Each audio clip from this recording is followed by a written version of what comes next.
based on what you're saying about the vibe you're getting from fans going into tomorrow, I think that this was kind of the mentality going into the season, which was, I think for a lot of fans, there was this perspective of, I want to be invested in the Browns this year because they're my favorite team. I love them. But they got to make me earn it. They got to earn it first. Like they got to prove to me that they're going to be worth 3.5 hours on a Sunday of my time before I actually, or 3 hours of my time, whatever, on a Sunday before I actually sit down and promise to watch all 17 of these games throughout the season. I think it's just an extension of last year. Last year, the apathy around this Browns team was at an all-time high. I had never experienced that before since I've been in Cleveland, been around Cleveland, whatever, where fans just did not care. There was just like a very do not care mentality about this team from the fan base. The Deshaun thing had exhausted people. They were so bad last year, people checked out. And so I think that set the stage for this year for people to sort of be a little more hesitant about it and want to sort of wait and see. So I guess my question to you and to the callers right now at 216-474-9992 is, did the Browns show you enough in week one to make you invested in the entirety of the season? And maybe I'm not speaking directly to you, Earl, because I know you're going to watch no matter what. Right. But if you go back to like being a fan and you just have that mentality, like, did they show you enough in week one that you're like, all right, I'm in for the season? So I can speak to me individually, and hopefully I can try to make a parallel to the fan base. Yeah. To answer you and then explain it afterwards, yes. But it didn't happen for me versus Cincinnati. It happened to me when I seen them in training camp. Coming off last season, I was like most of the fan base. I just didn't care. I was so checked out, so like disengaged, detached emotionally, that I didn't really care what they did this offseason. It would take a miracle to get me that emotionally invested again.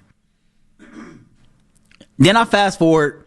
You read all the tea leaves about how bad this season gonna be. You know, all the national publications about the roster isn't as good as years past, everything that's written about the over under 4 wins, etc., and how just this team is just god awful. And then you get out there and you see them practice, you see them compete, you see how the approach is much different, even in that small room of training camp, than it was just a season ago. And that told me that despite what the public whatever is about this team, that internally they don't view it that way. They're going to go out here, go about their business, and try to put forth their best effort each and every week to win as many games as they possibly can. And once I saw that with my own 2 eyes, I went from this team might not win 2 or 3 games to where I don't know how many games this team is going to win, but I can trust that they're going to be competitive and give an honest effort every week. If anything, they solidified that for me coming into that Cincinnati game, how they perform. Now, outside of me, I do believe a lot of this fan base stepped back, looked at that performance and said, you know what? This team might be a little bit better than what I thought they were going to be. Because, we all know Cincinnati started off slow, and that's cool. But you know what? Jamar Chase is arguably the best receiver in the league.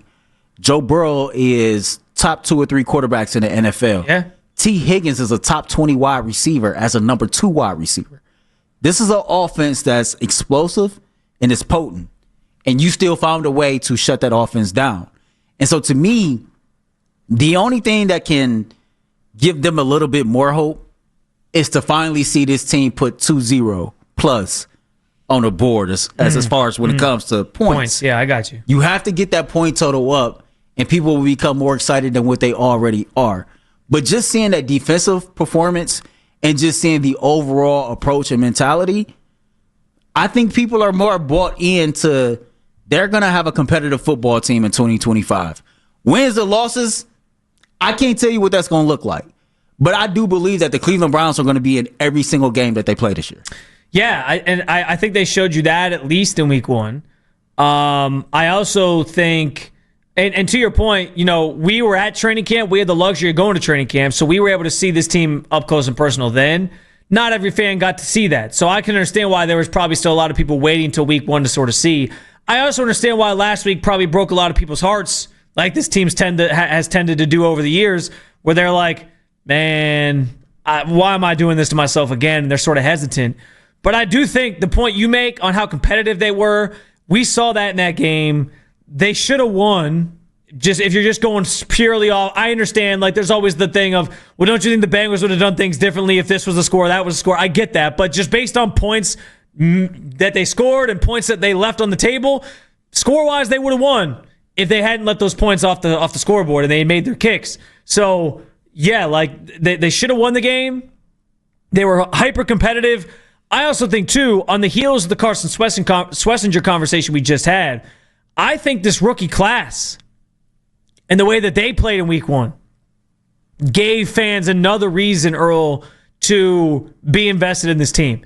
Like, if you're looking for something, if you're grasping at straws for why do I care about this team this year, why am I going to watch this team this year, et cetera, I think it's the thing you bring up, that they're more competitive than people probably thought, and this rookie class that gets you the most excited. The ideas of what these guys can be, and if Carson Schlesinger keeps getting better, if Quinshon Judkins is good tomorrow and he just keeps getting better and better, if Dylan Sampson keeps doing what he's doing, if Harold Fannin keeps being a top targeted receiver and making plays, those are all reasons to get excited about what's on the horizon if they can then figure out that quarterback position that we know has evaded them all these years. So I think those are the two biggest reasons why you should care about this team.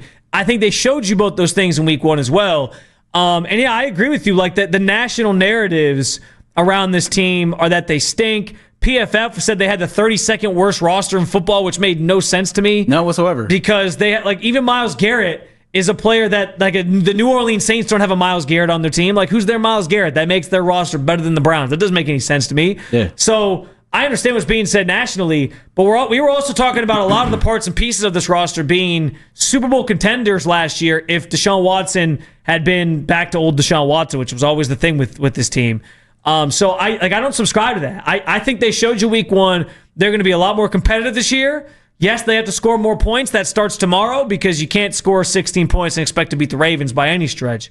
But if they can do those things, if they can have a competent offense, and if those young guys keep on coming along, I think there's plenty of reason to be invested in this team. Last year, Earl, like, they started things off on such a wrong foot, because that game against Dallas, they looked uninterested in playing football. I mean, it was bad. They look unprepared. Yeah, and uninspired. Exactly. That's a great way to put it. And so I think because of that then spiraled into the season that they had, and it spiraled into the fans not caring. To at least start the year with a game that was highly competitive, came down to the end, you had a chance to win, you should have won. I think you already see the differences between last year's team and this year's team, and it's night and day, in my opinion. Yeah, I couldn't agree with you more, and that's why I feel like that. If you were a Browns fan and you were teetering on if you should be interested or not, be interested, because depending on who you talk to, and I try to do my best, bro, to let these fans know exactly where I stand. I am not one of these guys who are looking forward to the 2026 draft because we got 2 first-round picks. Personally, I don't give a damn about that. That's not how I'm built as a man. That's not how I'm built as a fan. As a fan of this team, I want to see competitiveness. I want to see your best foot forward. I want to see your best effort every single week. If you end up on the wrong side of the scoreboard, it is what it is. But at least I know that you went out there every Sunday. You didn't roll over, and you didn't try to play possum to whatever agenda that other people might have when it comes to selecting a quarterback next year. I think there's too many narratives outside of your control when you take that approach. And so I appreciate the coaching staff and the players showing you, like, I don't care what's being said, what's being written. We are out here trying to win. Will we win? We don't know, but we're trying. Last week was an effort that showed me this is a team that's going to try. They're not going to go out here and just do what they have to do to make it look good and try to casually walk their way to the number 1 overall pick. It don't work like that. Like, you got to have some type of integrity, self-integrity, professional integrity, and integrity for this fan base and for this city. And so to me, I think they've done more than enough, not just last week, but since training camp, to show, okay, y'all might not believe, but you know what? We're just going to keep our head down. We're going to keep our mouths shut, and we're just going to keep putting in the work. And that, to your earlier point in the show about, the bulletin board material, I like the fact that Jerry Jeudy said what he said. I like the fact that Grant Delpit said what he said. Like, man, we not no suckers. Let me say that again. We are not no suckers. The Cleveland Browns are not no suckers. people are walking up and acting like, okay, well, the Ravens lost a tough game, and that means bad news for the Browns, man. Last time I checked, we played last Sunday too. Last time I checked, we lost a game that we could have won too. So, like, stop acting like that. The Baltimore Ravens is the only team that's going to show up on Sunday to play a damn football game. We are too. Yeah.